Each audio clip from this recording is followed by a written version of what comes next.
point lecture de septembre. Voici ce qui a été lu. Et il en manque effectivement un. Oui, vous vous dites, ah Lisa, c'est quoi? J'ai des circonstances atténuantes. J'ai passé 13 jours sur la BBC avec mes potes par Zoom, ou par WhatsApp, ou par Messenger. Enfin, en visio, hein, je parle. Voilà. Donc, voilà. Alors, pour ceux qui connaissent la chaîne, pour ceux qui connaissent à peu près mes goûts, ils se doutent bien que depuis l'annonce décès de Sa Gracieuse Majesté, il y a eu comme un trou noir, hein, voilà, dans la vie de Lisa et ses amis. Qu'on a passé plus de temps à regarder la BBC et à se parler vraiment. Alors oui, par Zoom, parce que voilà, on peut pas être collé serré, mais on s'est parlé des heures entières déjà pendant le week-end. Tous les soirs, 3 ou 4 heures, on passait ensemble à papoter, à se rappeler des bons souvenirs qu'on avait passés, que ça soit au jubilé de 2002 ou 2012, ou aux Jeux Olympiques, etc. Enfin bref, tout ce qu'on avait fait. Y compris nos escapades pour aller visiter les endroits où était censément vivre la reine. On l'a jamais croisé, hein, rassurez-vous, sinon je vous raconte même pas comme j'aurais été... Non, je pense que je me serais évanouie. Mais voilà, donc le mois n'a pas été très propice. Déjà, la semaine du 19, je savais que ça allait être une semaine difficile émotionnellement, bien avant que Sa Majesté ne décède. Là, ça a fini par m'achever. Donc j'ai lu beaucoup, on va dire les 8 premiers jours, en gros. J'étais assez contente de moi, je me suis dit, oh là là, je vais tout dégommer, je vais arriver à mi du mois, je vais rien, il me manquera des livres, donc bah, tant mieux, je descendrai les petits livres que j'ai pour octobre, que j'avais déjà prévu parce qu'il y en a certains qui m'intéressaient, que nenni.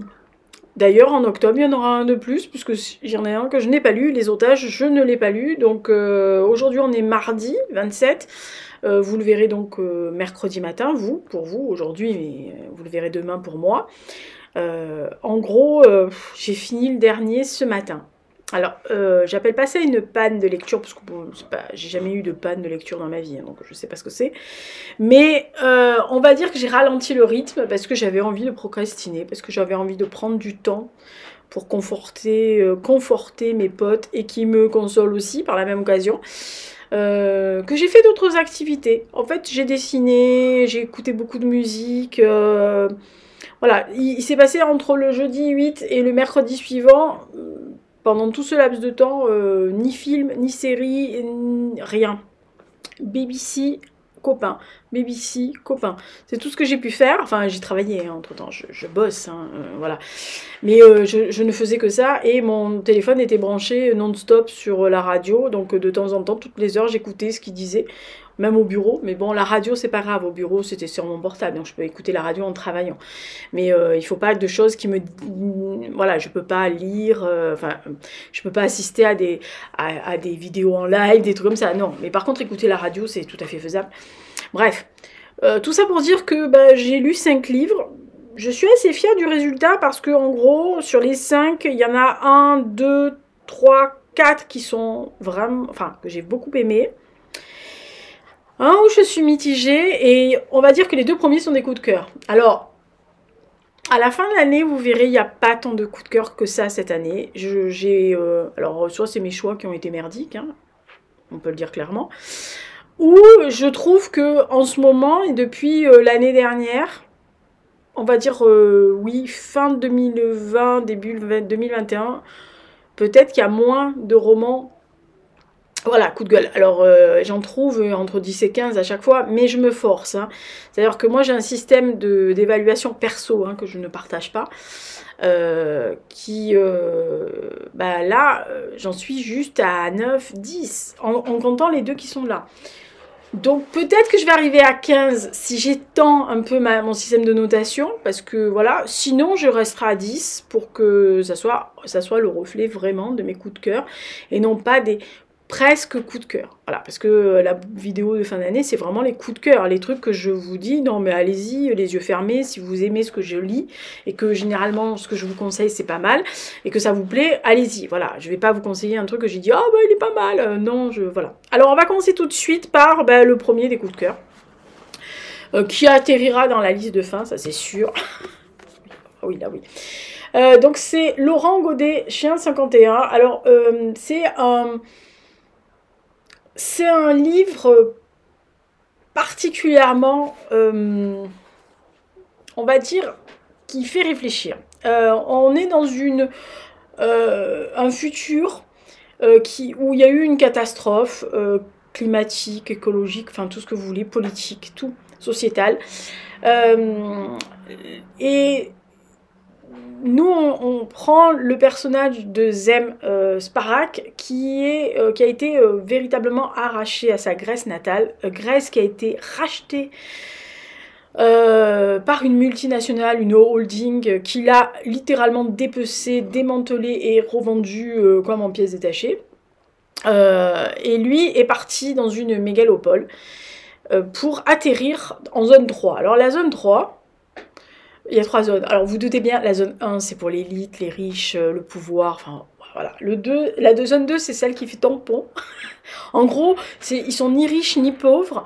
Il y a beaucoup la police, les services de sécurité, etc. Il y a des travailleurs.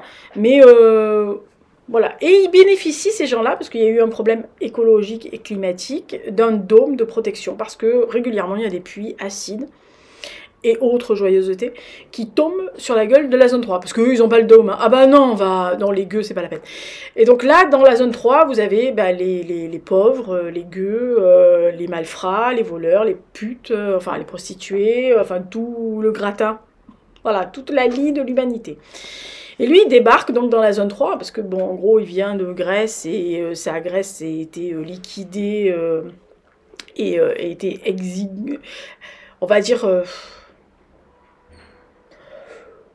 je sais même pas comment on pourrait dire. En fait, sucer jusqu'à la moelle, quoi. Bon, bref. Donc il arrive, il a rien. Et il est ce qu'on appelle un chien, donc le numéro 51. C'est en gros un maître chien. En fait, c'est le toutou. Il fait office de toutou à un inspecteur de la zone 2. Alors, il va se passer un meurtre, une mutilation, un cadavre, ils vont découvrir un cadavre mutilé, qui va amener une enquête de la zone 2, et il va être verrouillé, puisque c'est le terme qu'ils emploient entre un chien et un inspecteur, avec une inspectrice de la zone 2. Et ils vont tomber dans les arcanes du pouvoir, petit arrangement entre ennemis, amis, etc. Et on va voir... toutes ces luttes de pouvoir, tout le fait que les gens sont des marchandises qu'on achète, qu'on utilise et qu'on jette comme de la merde, ou qu'on tue parce que ça des déchets, voilà. Des gens qui essayent de s'extraire de la zone 3 pour aller à la zone 2 en espérant qu'un jour peut-être...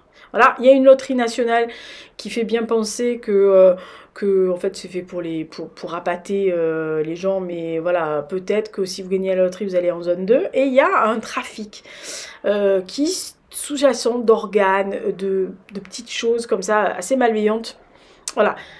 Et ils vont enquêter tous les deux. Alors je peux pas raconter trop parce que étant mêlé les souvenirs personnels de Zem, où il y a des flashbacks de sa Grèce, de la vie ou autre, il y a une possibilité d'aller faire un voyage dans le temps mental avec certaines drogues qu'il utilise pour se rappeler les bons souvenirs de son pays. L'inspectrice traîne aussi quelques boulets assez basques, et en gros, on va dire c'est une chaîne de vie, hein, voilà. Alors comment dire, c'est un livre, un roman où on parle, c'est une réflexion aussi sur l'héritage territorial qu'on possède, qu'on récupère, l'héritage de sang, nos actions, nos espoirs, nos désespoirs, tout ce que peut lier un être humain à un autre être humain. Je vérifie le général Hux. Il me fatigue. Hux. Bouge pas. Voilà. Toutes nos actions, notre passé, tout ce qu'on peut avoir été amené à faire, tout ça sous plein de réflexions sur l'éthique, l'éthique dans les labos pharmaceutiques, l'éthique dans la manipulation des gens, le côté sociétal, ou effectivement, alors bon, écologique, tout ça, on imagine bien l'écologie hein, avec le dôme et la pluie acide, mais ça va au-delà. Et moi j'ai beaucoup aimé ce livre justement parce que il y a, au-delà de l'histoire de l'enquête, qui est somme toute assez, pas banale, mais on va dire aussi une enquête, il y a aussi des relations humaines qui se greffent alors qu'elles n'auraient pas dû se greffer là. Ou qu'on se dit mais pourquoi il fait ça? Alors on a une explication de ce qui s'est passé dans le passé. Et justement, c'est bien pour ça qu'il y a des flashbacks pour nous expliquer. Moi, la fin... Alors, je pense que la fin peut laisser sur sa fin. Je fais ce que je peux. Oui, le cerveau est toujours pas bien revenu quand même. Hein. Mais j'ai adoré la fin. C'est là que je me suis dit, ah ouais, putain, ça c'est un bon livre. Et je me suis dit, ça va au coup de cœur. Parce que quand vous arrivez à la fin, vous vous dites, ouais, il y a un truc, il va me faire une chute. Il était un coup de cœur avant qu'il y ait cette chute-là. Mais je me dis, ah, il va me faire une chute. Et en fait, il laisse une fin qui est à la fois fermée, à la fois ouverte. Et ça, c'est le genre de truc que j'adore. Alors, moi, j'adore l'écriture de Laurent Godet. Donc, du coup, j'ai pas de problème majeur avec lui. Je sais qu'il y a des gens qui ont du mal. Voilà, c'est un livre qui est âpre, hein. Attention, c'est un... oh, il est tombé. C'est un livre qui est âpre. Bon, je n'irai pas le rechercher. C'est un livre qui est âpre, c'est un livre qui est dense, c'est un livre qui est pas toujours terre et net.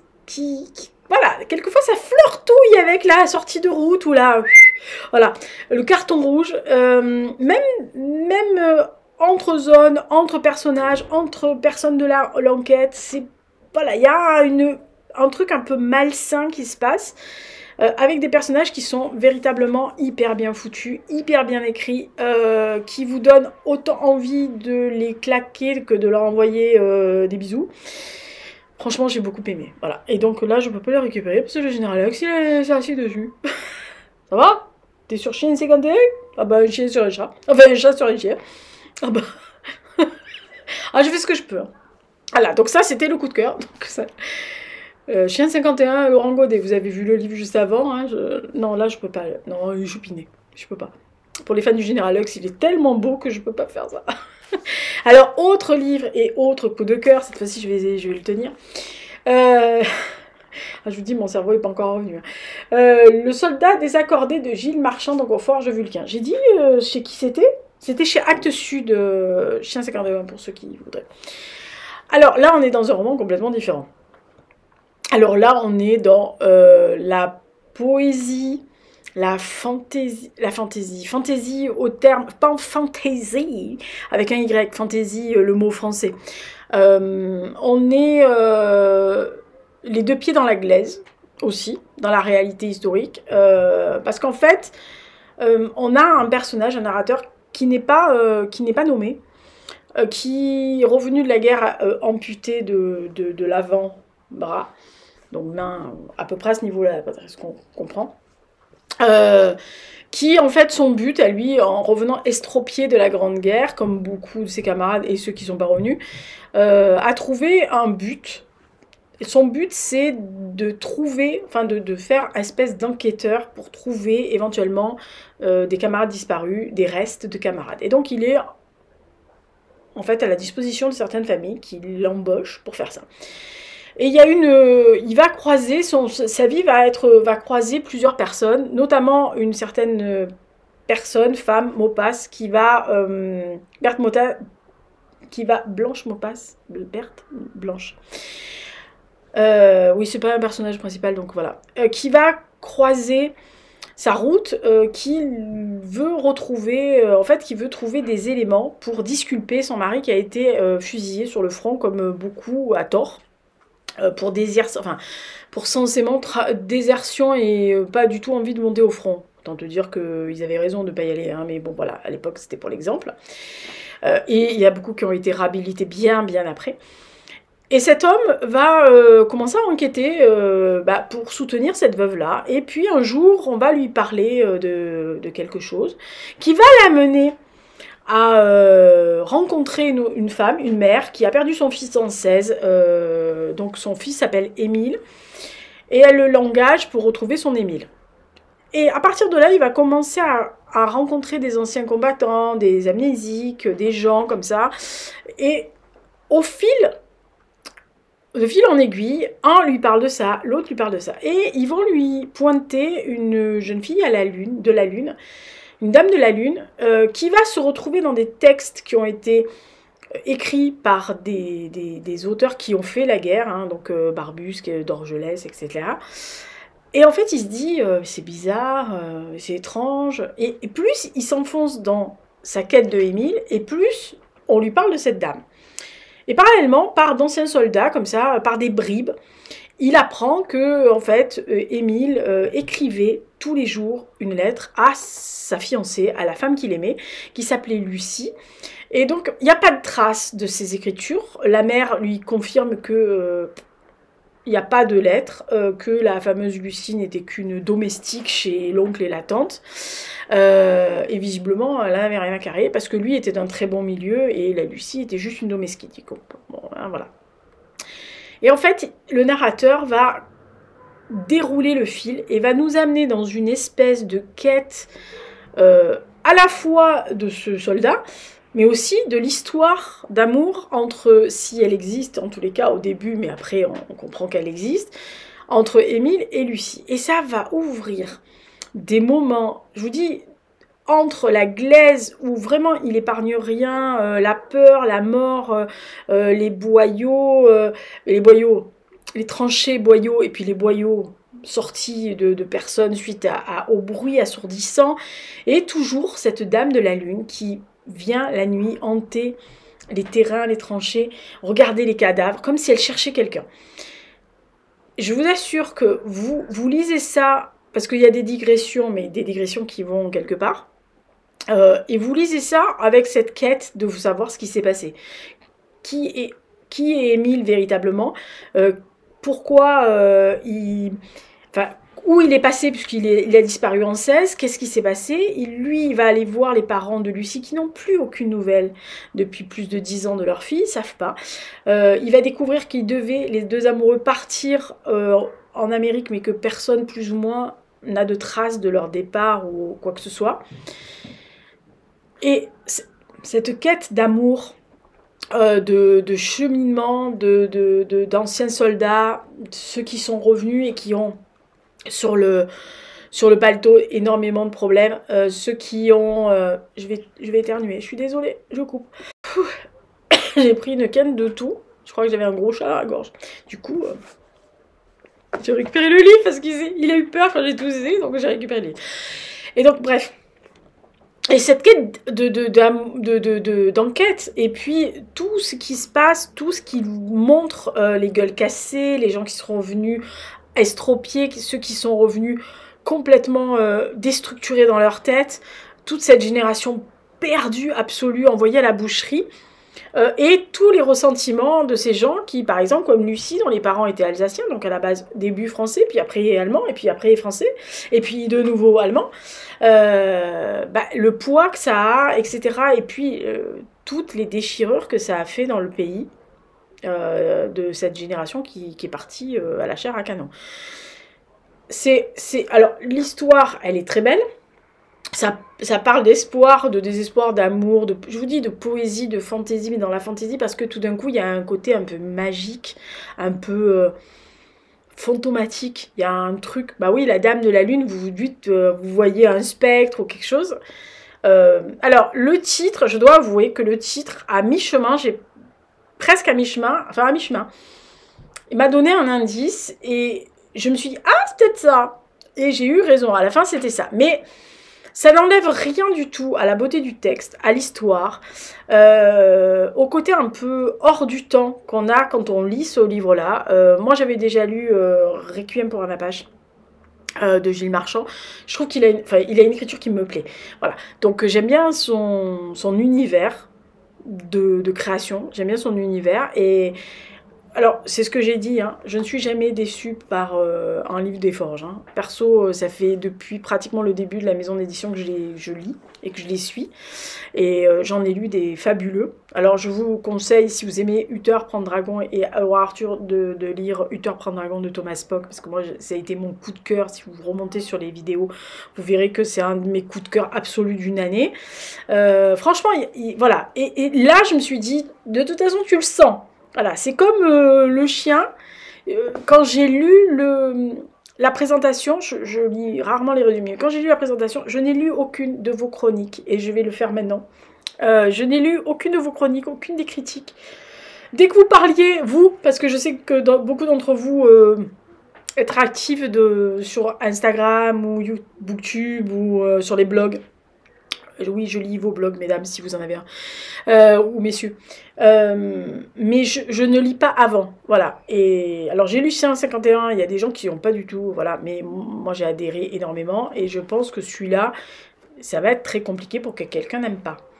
Alors, si quelqu'un n'aime pas, j'aimerais bien en discuter. Si vous n'avez pas aimé, si vous faites partie des personnes qui l'ont lu et que vous n'avez pas du tout, mais quand je dis pas du tout aimé, je dis pas être au coup de cœur comme moi, mais ne pas du tout, style au milieu, ah putain, c'est indigeste, machin, j'aime pas, j'ai rien compris, venez m'en discuter avec moi, parce que là, je pense que il faut qu'on en discute. Je veux savoir pourquoi quelqu'un ne peut pas adhérer à ça. Voilà. Après que ça soit pas un coup de cœur, que vous ne soyez pas complètement subjugué par l'écriture, l'histoire, qu'à la fin vous n'ayez pas ce cœur absolument serré.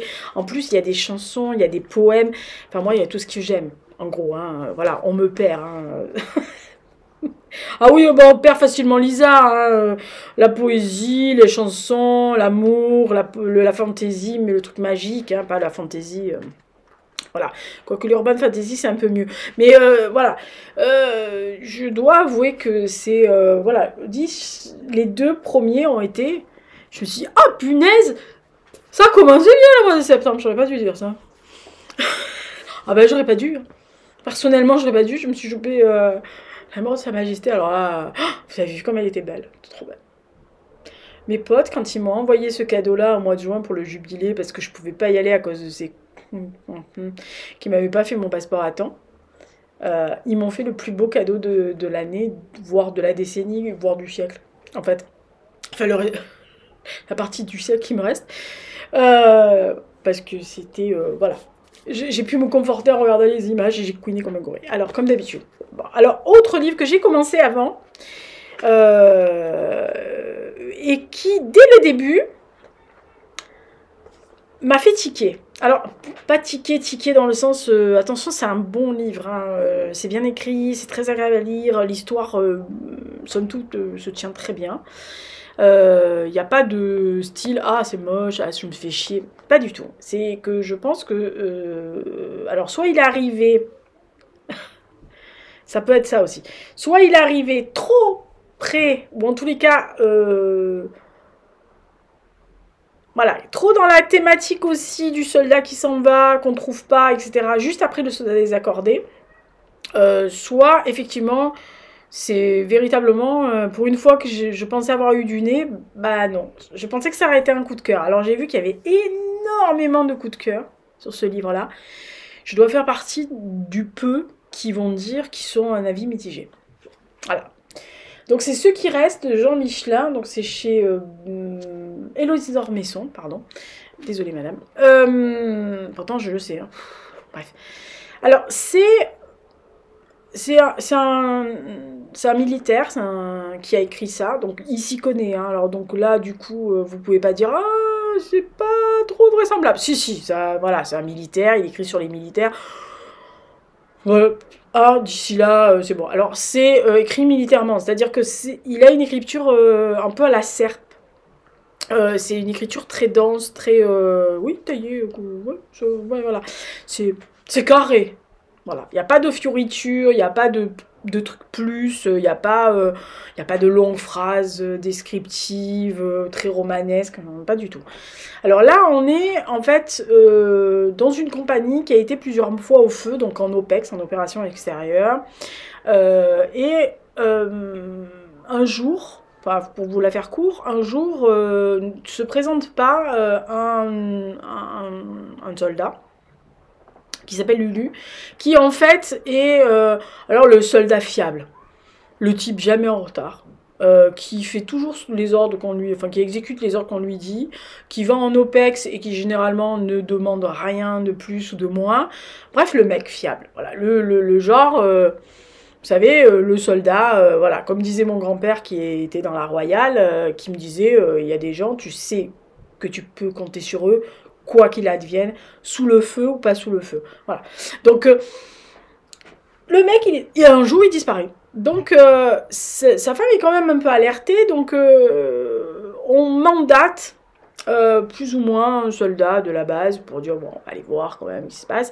Le mec, il va prendre deux autres troufions, deux autres personnes, soldats, et ils vont aller chercher un ancien qui est à la retraite, en fait, en gros, qui s'est retiré de l'armée, mais qui est toujours qui a l'aura.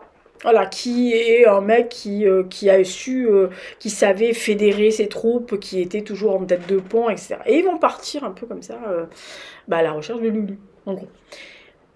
Et l'auteur alterne. Et alors, il faut faire très attention, mais bon, peut-être que vous le verrez ou vous le verrez pas, mais il faut faire très attention parce qu'en haut, là, il signale à chaque fois si on est donc en OPEX, donc dans le passé, puisqu'on raconte une opération qui s'est passée, qui visiblement s'est très mal déroulée, ou en tous les cas, voilà, qui s'est mal déroulée parce qu'il y a eu une perte, enfin en tous les cas, au moins une perte très importante, mais on ne sait pas la ramification de ce que ça a engendré. Et donc, en haut, l'auteur nous met entre ici, là-bas et ailleurs. Voilà.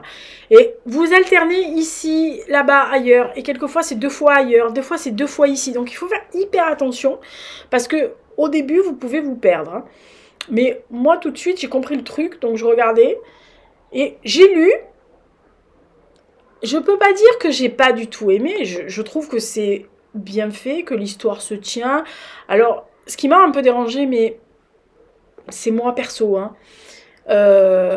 C'est que c'est un peu fourre-tout. Enfin, fourre-tout. Putain. J'ai eu l'impression qu'il y avait des cas. Alors, ça se passe, je suppose, comme ça dans l'armée. Je fais pas partie de l'armée. Hein. Voilà. Mais de ce que j'en sais, parce qu'autour de moi, il y a des gens qui sont encore dans la Royale. Oui, moi je l'appelle la Royale, c'est la marine, je sais, mais mon grand-père appelait ça la Royale. Bon, bref. Et moi, je fais comme mon pépé. Non, je plaisante. Non, je connais des gens qui ont été à l'armée, etc. Donc, ils parlent pas, hein, c'est pas des... Non. Mais c'est vrai que quand ils parlaient de certaines choses, notamment pour en avoir parlé un jour avec une femme de militaire, qui m'a dit, de toute façon, moi, des fois, j'ai un silence radio complet quand il revient. J'ai un mur devant moi. J'ai quelqu'un qui est là, mais qui n'est pas là, qui est là-bas. Qui est là mais qui n'est pas revenu, et pour peu qu'il y ait eu un truc un peu voilà, auquel il ne peut pas discuter parce que peut-être qu'ils ont perdu quelqu'un et que bon, alors, ces gens-là le savent parce que évidemment après il y a un hommage national, donc quand vous perdez un soldat sur un front, vous avez un hommage national, donc plus ou moins vous savez, et je sais qu'il y a un poids, parce que c'est quand même des gens qui vont sur le terrain pour nous, en gros, pour nous, qu'on soit libre nous et qu'on soit tranquille nous.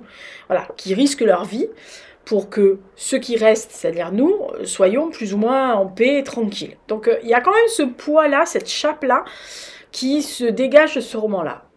Alors, je sais que partout ça existe, hein, que ça soit le racisme, l'homosexualité, enfin, tout ce qu'on peut imaginer dans la société actuelle, etc. Mais à un moment donné, j'avais l'impression que c'était une accumulation. Ça tombait. Enfin, moi, à un moment donné, il y a un truc qui arrive.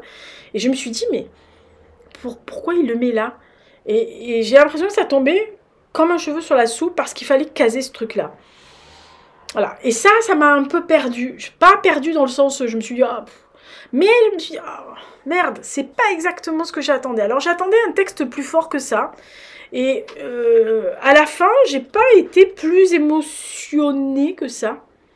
Qui est une jolie fin, hein, en tant soit peu, qui est quand même une... Voilà, il y a quand même un passage assez incroyable à un moment donné, quand ils décrivent ce qui s'est passé dans cette opération là-bas. Il y a des moments, voilà, comme ça, où vous avez quand même le même poids, différent. Ah, attention, on s'entend bien. D'ailleurs, si l'auteur passe par là, différent, hein, on s'entend bien. Mais on ressent le poids, c'est-à-dire on ressent la tension, la charge, tout ce qu'ils peuvent endurer sans forcément avoir eu maille à partir et avoir subi le feu, mais l'attention. C'est-à-dire, vous partez en OPEX, vous savez pas si vous allez revenir, suivant où vous allez. Voilà. Donc je pense que ça doit être très compliqué pour eux, mais pour les personnes qui restent derrière, parce que bah, vous faites partir, pour en avoir parlé avec mon ami, quand votre mec part, est-ce qu'il va pas arriver quelque chose qui fait que bah, vous allez vous retrouver veuve du jour au lendemain sans avoir vu? Alors c'est le même cas pour les pompiers, c'est le même cas pour les policiers, très souvent c'est ce qu'on entend. C'est-à-dire, ou les gendarmes, hein. C'est ce qu'on entend. C'est-à-dire, le matin, ils partent et ils se disent, bon, bah oui, bah, demain, il y a 2 cons qui décident de faire un carton sur une voiture, on est dedans, voilà.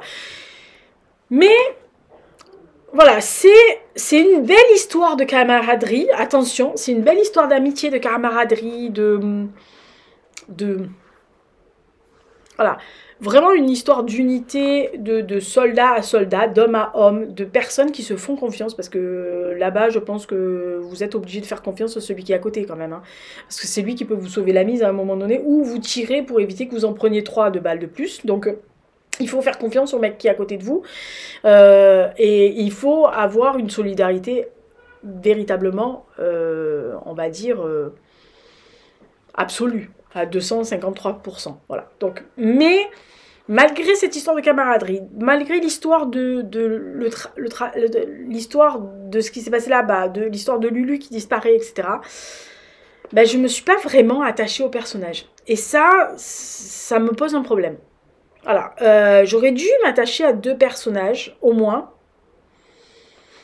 Et je me suis pas attachée à eux. Et en fait, à la fin, je me suis dit, bon, c'est vrai que c'est un bon livre sur la camaraderie. C'est vrai que c'est un livre qui peut être touchant, etc. Peut-être pour ceux qui connaissent pas ce genre de tension ou autre. Peut-être que ou alors des gens qui ont des personnes militaires chez eux et qui ressentent ça au quotidien, ou en tous les cas par ricochet. Voilà, moi il m'a manqué l'attachement au personnage et je vous dis à un moment donné il y avait un peu, j'avais l'impression que ça cochait des cases pour rentrer des trucs. Alors je sais qu'il faut dénoncer des choses, je sais que dedans ça dénonce certaines choses et où ça veut faire réfléchir pour dire non, croyez pas que tout est rose, tout est beau, tout est magnifique, tout est comme on vous dit, hein, c'est pas de la testostérone 100%, voire 200 là, mais voilà, je suis mitigée parce que bah, justement, je m'attendais à un truc au-dessus. Alors c'est peut-être moi, hein. C'est peut-être moi qui, en ayant le pif et en me disant ouh ça m'a l'air, voilà. Bah comme quoi, vous voyez, mon pif des fois, bah alors après, il sera pas dans les bofs, hein. Il est dans le haut, c'est-à-dire qu'il sur 10, il devrait avoir 12 ou 13. Donc c'est quand même une belle moyenne, hein, voilà. Mais il sera pas dans le top. Voilà, il sera pas dans le top, ça c'est sûr. Et il fait pas partie des romans qui me resteront en tête trop longtemps. Je pense que d'ici la fin de l'année prochaine, j'aurai oublié certains noms de personnages. Lulu peut-être pas parce que c'est le personnage qu'on suit, mais les autres sûrement. Voilà. Donc bah, ça arrive. Autre livre, et donc après, je peux pas dire que c'est des coups de cœur, mais c'est des très très très très bonnes lectures. Vraiment. Celui-ci, ça s'appelle Miss Joséphine, donc c'est chez Actes Sud, c'est de Margaret Wilkerson Sexton. Alors on est à 3 périodes différentes. On est en 2017, ensuite on est en 1855 et en 1924. Et on présente, en fait, quand on commence l'histoire, c'est Ava qui débarque avec son fils adolescent. Elle a été licenciée, elle débarque chez sa grand-mère, une riche blanche des États du Sud, Martha, qui est très contente de récupérer sa petite fille, qui, elle, on comprend bien, est métisse.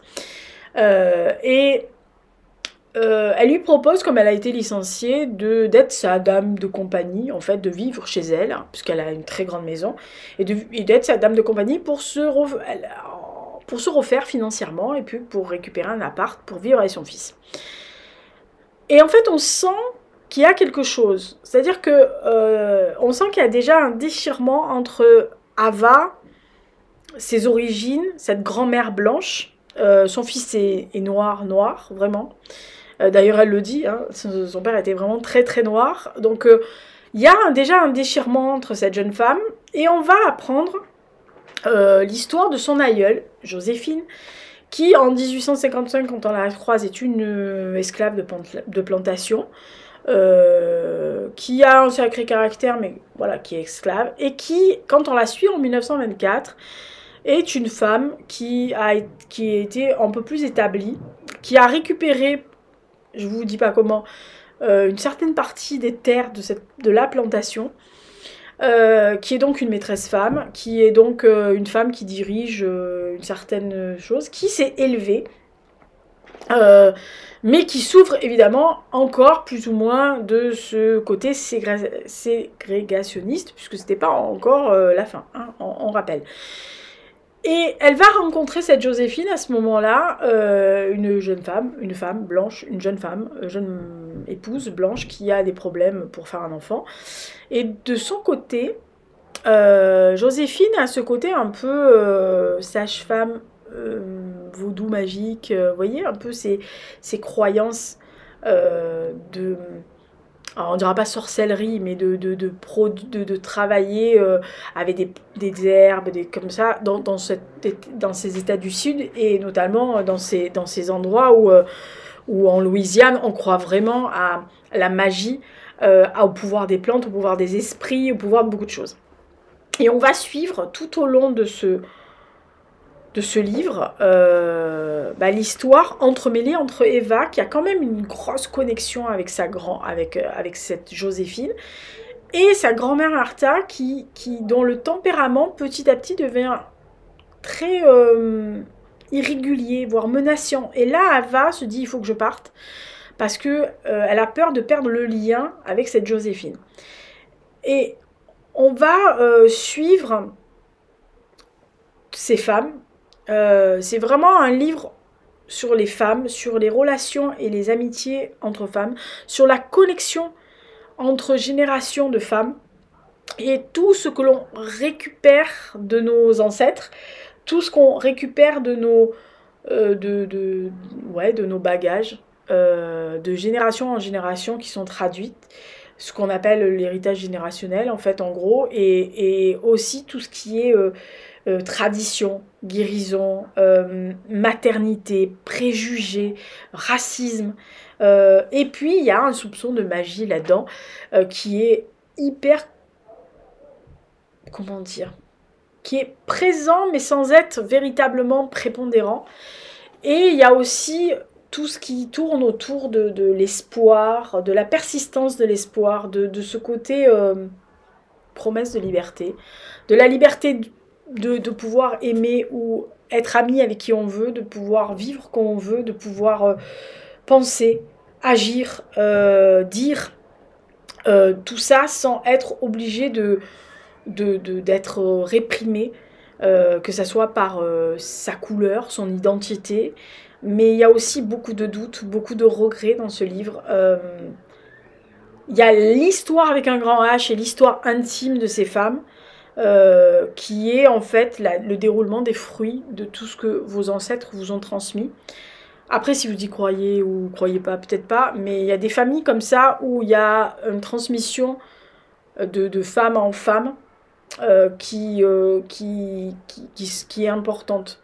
Et alors moi j'ai un peu ça dans ma famille, donc voilà, c'est des choses qu'on vous a données en héritage en fait, et que soit ça vous touche absolument pas, vous avez rien à carrer, soit on vous a rien transmis, c'est embêtant, mais si on vous a transmis, vous êtes gardienne de ce temple en fait, en gros vous êtes gardienne de ce qui s'est passé bien avant vous. Et il y a quand même un côté mystérieux, parce que en fait vous savez pas, vous connaissez pas, c'est pas tangible, mais vous avez ce devoir de gardien de temple en fait. Et ce livre là, c'est ça. Il y a un côté romanesque, il y a un côté hors du temps à un moment donné, il y a un côté magique, mystérieux, il y a un côté mélodique aussi. Moi j'ai eu l'impression qu'il y a des gens qui chantaient. Enfin, non, je vous assure, j'avais l'impression que c'était j'entendais des chants, alors pas forcément gospel, mais même des chants, vous savez, Enfin, je sais pas si vous avez écouté un jour les premiers enregistrements gravés sur des disques. de ces chants d'esclaves, de chants de coton qui chantaient comme ça dans les champs. Il y a quelqu'un qui se promenait aux États-Unis, je me rappelle plus comment il s'appelle, mais j'avais vu ça à l'université et j'avais une de mes copines qui était à l'université en Alabama et qui un jour m'avait dit oh là là il y a un truc et tout. Elle l'a trouvé sur un site et je l'ai écouté et c'est impressionnant, ça grésille beaucoup mais c'est, vous savez, ces voix rocailleuses qu'on entend quelquefois dans il y a le sublime film de Spielberg, on entend ces chants comme ça. J'avais l'impression qu'il y avait ça derrière. Voilà. Et franchement, c'est une très belle fresque, intimiste, réaliste, et c'est une très belle fresque de transmission de femmes et d'amitié. Et de moments où, malheureusement, malgré l'amitié, il y a des choses qui se passent et que la société vous pousse à les faire ou vous êtes obligé de les faire par convenance, selon l'époque où on se place. Hein. Je rappelle que on n'oublie pas quand on lit un livre où il y a une autre époque qu'on ne pense pas à gueuler comme des veaux parce que mais c'est honteux de traiter les gens comme ça. Oui mais voilà, on peut trop rien y faire et il faut se mettre dans l'esprit des gens de l'époque pour comprendre aussi quelquefois parce que c'est un peu compliqué. Et en ce moment c'est sensible hein, ce genre de truc, mais moi je le dis, il faut quand vous lisez un livre et enfin tirer un truc comme ça, se remettre dans l'état d'esprit, par exemple, de 1855, de 1924. Voilà, il faut se remettre dans l'esprit de cette période-là. De ce que les gens savaient pas, en gros, s'ils faisaient 10 km dans leur vie, enfin 30 km dans leur vie, il fallait qu'ils marchent, hein, les mecs, certains. Donc il n'y avait pas le train, il n'y avait pas l'avion. Donc en gros, vous y restiez dans votre précaré, parce que si vous n'avez pas de carriole et que vous n'avez pas les moyens d'avoir un cheval, voilà. Donc, et puis on n'allait pas s'aventurer ailleurs, il y avait des trucs. Donc non, franchement, j'ai bien aimé. Je trouve que c'est une très jolie voix, très jolie plume. Évidemment, il y a beaucoup de gens qui penseront quand ils le liront à Toni Morrison. Je pense qu'il y a beaucoup de gens qui parleront d'elle. Je sais qu'elle est avocate, qu'elle vit à la Nouvelle-Orléans, je crois, ou qu'en tous les cas, elle a grandi, elle est née à la Nouvelle-Orléans. Donc elle connaît bien ce truc-là. Je sais qu'elle a fait un premier roman, je ne me rappelle plus comment il s'appelle. Chez Actes Sud aussi. Je ne l'ai pas lu, mais je l'ai vu passer aussi quand il était sorti. Je voulais le lire parce qu'il y avait un truc qui m'interrogeait. Puis vous savez comment c'est, vous vous dites « Ah, je vais le lire », puis après vous ne lisez pas. Voilà, mais c'est une très très belle fresque. Et franchement, j'ai beaucoup aimé ma lecture. Voilà, mais ce ne sera pas un coup de cœur. S'il m'en manque un, peut-être que je le mettrai. Et alors, je me suis lu La Pavasse. Je l'ai fini ce matin et... je m'attendais pas du tout à ça. Je vous assure. Alors, ça s'appelle Les Vainqueurs. Donc, je vais vous montrer. J'ai levé la jaquette et la jaquette devant. Et il y a un... Comment ça s'appelle? Comment je peux expliquer? Il y a un petit garçon avec un pull norvégien. Truc. Alors, ça s'appelle Les Vainqueurs. Donc, je regardais si j'avais gardé la jaquette. De Roy Jacobsen, donc c'est chez Gallimard. Dans la truc du monde entier. Alors, on est en Norvège à plusieurs époques différentes. Et alors, Jacobsen arrive à émouvoir, mais véritablement, incroyablement, dans la première partie. On est dans une partie isolée de la Norvège, avec une petite fille qui s'appelle Martha, qui vit dans des conditions assez très pauvres, entre les mauvaises pêches, les mauvaises récoltes, etc. C'est pas facile de joindre tous les jours les deux bouts pour vivre.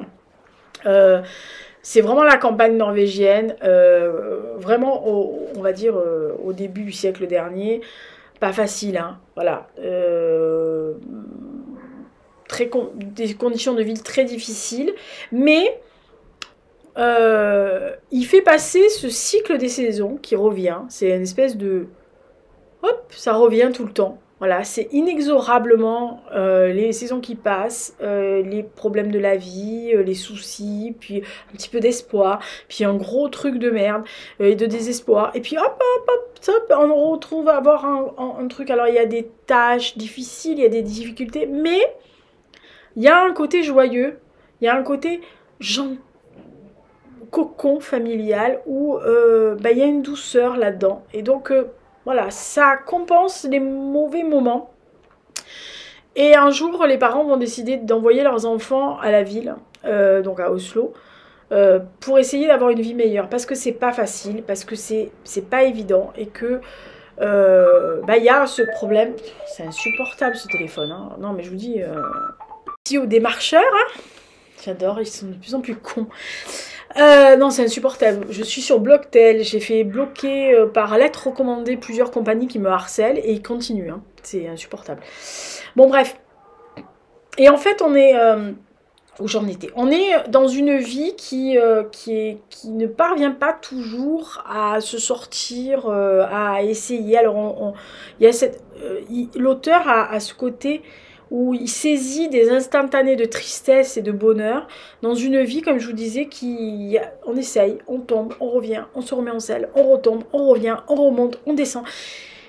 C'est la vie que beaucoup de personnes au début du siècle dernier, dans certaines campagnes, etc., ils avaient une vie de misère. Et en fait, ça n'empêchait pas qu'il y avait des moments joyeux dans leur vie, des moments qui étaient hors du temps. Voilà. Et on va retrouver dans une autre partie un narrateur qui au début, on n'arrive pas très bien à identifier qui, mais je ne vous dirai pas qui c'est, parce que sinon ça va vous spoiler un peu. Faut lire. Qui nous donne un autre monde. C'est-à-dire, c'est la Norvège, bien après. Martha a grandi, elle est domestique, etc. Elle n'a pas une vie facile, hein, c'est pas drôle non plus. Et c'est un roman qui fait un virage complet. C'est un autre roman, en fait. On comprend bien, en sous-jacent, toute la problématique qu'a eu la Seconde Guerre mondiale dans la Norvège, ce côté occupation de sol par l'armée allemande, ce côté où il y a eu de la collaboration, où il y a eu des résistances, où il y a eu des exactions, où il y a eu énormément de problèmes, on va dire de ressentiment entre les gens qui ont collaboré, ceux qui ont rien dit, ceux qui ont fait, mais qui n'ont pas fait grand-chose, ceux qui à un moment donné sont retournés leur veste comme c'est pas possible. Et ce roman-là, il part véritablement sur plutôt un fait de société. C'est plutôt centré sur toute la complexité qu'il y a et les castes et les lieux, les réseaux, les obligations selon où vous vous situez, les impératifs sociaux notamment que subit Martha, que va subir des gens de sa famille, parce que quand vous êtes à ce niveau-là, c'est difficile de monter ce niveau-là parce que les gens au-dessus n'ont pas forcément envie de vous aider des masses, ou que vous n'avez pas les codes, tout simplement pour arriver au-dessus. Voilà. Et ça, c'est un moment où, dans le roman, vous vous dites, mais il fait passer le poids de l'histoire avec un grand H sur des petites histoires, sur l'après-guerre, sur les conditions qui n'étaient pas aussi fabuleuses que ce que les parents de Martha auraient pu imaginer. Et puis c'est un kaléidoscope de la Norvège sur des années et des années. Presque un siècle, l'auteur nous fait un résumé, en gros, nous fait une frise de la Norvège, des différentes périodes. Et ensuite, on se retrouve dans les années 60-70, qui sont plus ou moins inclus dans les 30 Glorieuses. Alors, n'allez pas partir avec les 30 Glorieuses françaises ou anglaises, hein. Voilà, on est en Norvège, je rappelle. Mais où il y a une certaine légèreté, où l'émancipation des femmes arrive, où il y a une contestation politique, sociétale, etc., même financière ou indépendante. Il y a la musique qui arrive, on découvre les Doors. Ça aurait plu à ma maman. Bref. Et c'est une autre partie complètement différente, encore, qui nous renvoie à une autre période. Alors, une période que vous n'avez pas connue, hein, moi, 60-70, enfin, moi, je suis née dans les 70, honnêtement, j'ai très peu de souvenir de ce vent de folie qu'il y a eu entre les années 60 et la fin des années 70. Hein. J'ai un peu une vision à partir de 74-75, mais avant, de toute façon, avant 70, je n'étais pas née. Mais je l'ai entendu dire. C'est d'ailleurs qu'il y avait toute tout était possible. Voilà, tout était possible, le plein emploi, la possibilité de faire ce qu'on voulait. Oui, et puis il y avait ce vent de modernité, de jeunesse, de la jeunesse qui prenait le pouvoir et qui se disait, bon, on y va, voilà, pour ce que ça nous a amené après. Oh, mais c'est vrai, ouais, ils se sont pris le mur après. Donc, voilà, et il y a toute la plume de l'auteur est assez incroyable. Parce qu'il y a à la fois du lyrisme, à la fois la vie de famille, à la fois la famille, à la fois la beauté de la Norvège et des lieux qui sont mis. Et puis au milieu, vous avez quand même ce côté lutte des classes, de la vie, difficile ou pas, de ces questions existentielles qu'à un moment donné de sa vie on se pose. Est-ce que j'ai réalisé ce que j'avais envie de faire ? Est-ce que je suis allée dans le sens où je pensais pouvoir aller? Je suis devenue quoi au final en fait? Est-ce que je suis devenue ce que je voulais?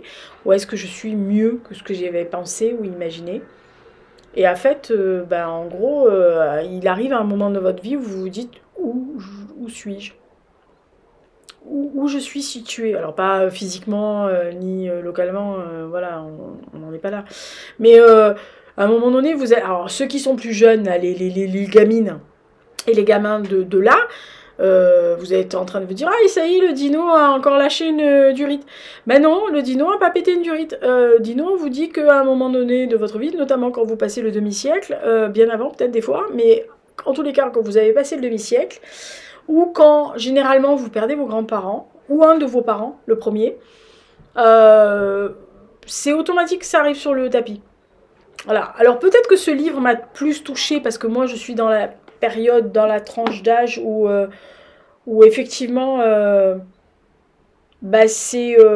on a conscience de la lutte, on a conscience de la simplicité de la vie, on a conscience de l'espoir, de la résignation qu'on est obligé de faire, des sentiments, des examens de conscience on est obligé de zapper, des masques qu'on doit porter toute notre vie ou en tous les cas une période de notre vie. Des rêves qu'on avait ou des zones d'ombre qu'on a gardées ou qu'on avait avant et qu'on a gardé bien tapis derrière tout. Parce qu'en gros on n'a pas envie de sortir de là, ou que notre cerveau a fait un système de défense qui fait que il a très bien mis dans le truc, il a mis le tiroir, il a fermé la clé, il a balancé la clé par-dessus, et puis il s'est dit, hop, j'ai rien dedans, moi, pas le tiroir, je connais pas référencé ce truc. Voilà. Mais je pense que ce livre-là m'a ému. Alors, outre le fait que c'est un roman qui est sur l'intime, la beauté fébrile, le cours de la vie, les luttes sociales, je vous dis, et puis la Norvège, ça, voilà, c'est une fresque à multiples facettes sur la Norvège, sur la vie, sur les personnes, hein, aussi, sur oui, ce qu'on doit porter au cours de notre vie, qu'elle soit longue ou courte, qu'elle soit difficile ou facile. Oui, parce qu'il y a des gens qui ont une vie facile. Mais comme disait ma grande-tante, on a les épreuves que l'on peut porter. Il y a des gens qui auront une vie linéaire, sans gros problèmes autour de vous, et vous allez vous prendre des pelletées de saloperies. Et moi, quand j'étais petite, on me disait, si tu as des pelletées de saloperies, ça veut dire que tu as les épaules pour. Il y a des gens qui n'ont pas les épaules pour. Et ceux qui n'ont pas les épaules pour, ils n'auront pas beaucoup d'épreuves, parce qu'ils n'ont pas taillé pour tenir ça. Et sinon, ils sombreraient. Donc le but, c'est pas de les faire sombrer. Alors, après, on croit ou on croit pas à ce genre de choses, mais regardez autour de vous, vous verrez qu'il y a des gens qui sont armés pour, et d'autres qui, vous savez, qui ne sont pas armés. Voilà, et que... Moi, j'avais un exemple sous les yeux chez moi. Hein. Il y avait quelqu'un qui... c'est ma maman, qui n'était pas du tout armée pour les coups lourds de la vie, qui était très à fleur de peau tout le temps, et qui était... voilà, qui encaissait, mais qui, après, avait du mal à se détacher de ses problèmes. Voilà, moi, je suis quelqu'un, j'ai les problèmes, je les affronte, je règle, je classe. Voilà. Ça dépend des gens. Voilà, après, nul n'est à l'abri du coup dur absolu de la vie, etc. Il y a des gens qui vont traverser que des merdes. Moi, je connais quelqu'un qui a eu que des merdes dans sa vie. Mais vraiment, alors, elle les cumule. Hein. Quand on dit ça vole par escadrille, et ben là, oui, ça vole par escadrille. Et c'est quelqu'un qui est toujours joyeux, qui a toujours le sourire, qui essaye toujours de voir la vie du bon côté. C'en est même, vous vous dites, putain, mais moi je me plains parce que j'ai mal au doigt. Oh, mais c'est pas grave, ça va s'arranger. L'autre, elle a que des merdes à côté et elle vous remonte le moral. Voilà, donc moi j'ai aimé ce roman parce que vous avez tout. Après, vous avez, je vous dis, la vie quotidienne d'une famille, d'une femme, de gens, d'enfants, de parents. Voilà. Mais j'ai beaucoup aimé parce que je trouve que c'est une immense fresque romanesque. Et je suis très contente que Gallimard l'ait sorti parce que franchement, c'est quelque chose qui... ouais, c'est la vie modeste en fait. C'est des gens comme vous et moi qui traversent des périodes avec les bons, les mauvais côtés et qui donnent une leçon de vie. Et moi, j'ai beaucoup aimé. Voilà. Alors, je vous dis, c'est pas... Les deux derniers, c'est pas des coups de cœur, mais ça va pas peut-être y rentrer. En tous les cas, si je dois caser 2 romans, parce que j'aurai pas mes 15, ils y seront. Voilà. Mais c'est vraiment des romans que je vous conseille. Peut-être que ça sera un coup de cœur absolu pour vous. Peut-être que ça sera pas un coup de cœur. Peut-être que ça sera juste une très bonne lecture. Mais c'est des très très bonnes lectures. Je vous dis, sur les 5, il y a quand même 2 coups de cœur, 2 très excellentes lectures et une qui donne avis mitigé, mais qui est bonne lecture. Je peux pas faire mieux. Alors, j'ai lu Les Vainqueurs de Roy Jacobsen. J'ai lu Miss Joséphine. J'adore. De Margaret Wilkerson Sexton. J'ai donc lu Ce qui reste de Jean Michelin. Le Soldat désaccordé. Donc, les 2 derniers qui arrivent, c'est les coups de cœur. Le Soldat désaccordé de Gilles Marchand. Et Chien 51 de Laurent Godet. Donc ça, c'est les livres que j'ai lus au mois de septembre. Au mois d'octobre, eh ben, vous verrez la palle qui arrivera. Je pense d'ici quelques jours.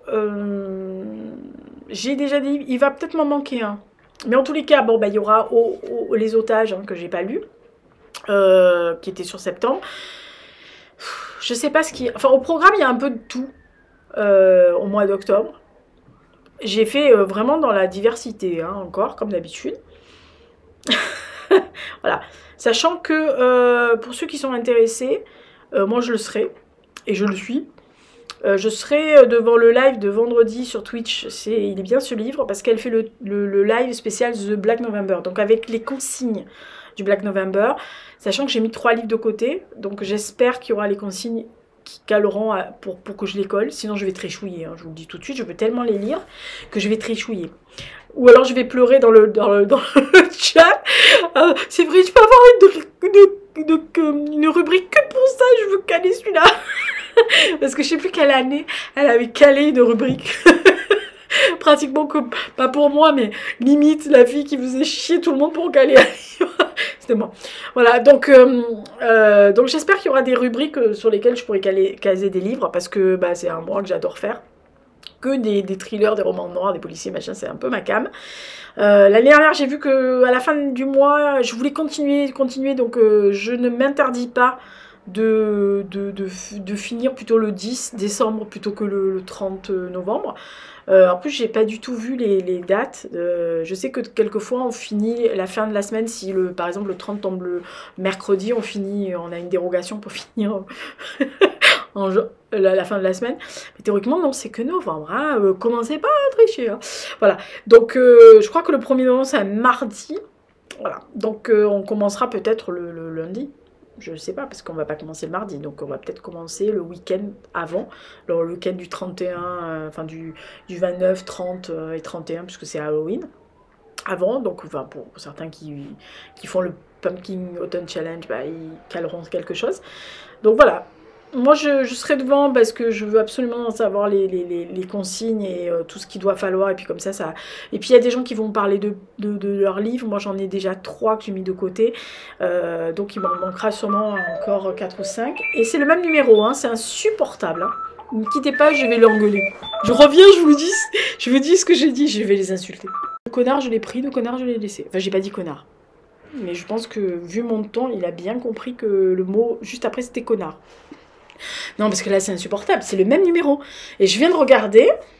Il a appelé 9 fois aujourd'hui. Et c'est un truc qui laisse pas de... Moi j'ai un répondeur, hein, donc qui ne laisse pas de message. Style, rappelez-nous, on a un truc. Non, non, non. C'est encore soit le compte épargne-temps de formation, là, alors que je relève pas de ce statut-là. Donc il faudrait quand même qu'ils mettent leur fichier à jour, les cons.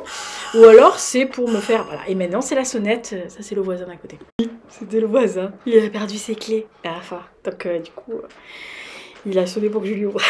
Et on a discuté. Désolée. Enfin, vous avez pas vu, mais nous, on a discuté un quart d'heure. C'est comme ça. Voilà, donc ça, c'était les lectures de septembre. Voilà. Je vous dis, octobre, c'est déjà fait. Novembre, ça sera The Black November. Décembre, je pense que il y aura des livres qui me resteront. J'ai déjà vu que je voulais lire le Anne Rice. La Voix des anges. Ou La Voix de l'ange. Voilà. Ça c'est sûr qu'il passera, celui-là il passera. Et puis on verra, parce que de toute façon, comme je sors mon roman en janvier, autant vous dire que je pense que novembre aussi et décembre seront faits surtout pour ça. Bon, d'ici là, portez-vous bien. Je suis désolée pour les arrêts, machin. Je pense que l'autre ne va pas me rappeler. S'il rappelle, alors là, je décline toute responsabilité. D'ici là, portez-vous bien, faites attention à vous. On se retrouve donc à la prochaine vidéo qui sera sûrement la pile à lire d'octobre, je pense. Sans aucun doute. Il manquera un livre, je crois. Mais en tous les cas, hein, je pense que ça vous ira. Moi aussi, ça m'ira. D'ici là, portez-vous bien, faites attention à vous. Et on se donne rendez-vous à la prochaine vidéo. Ciao!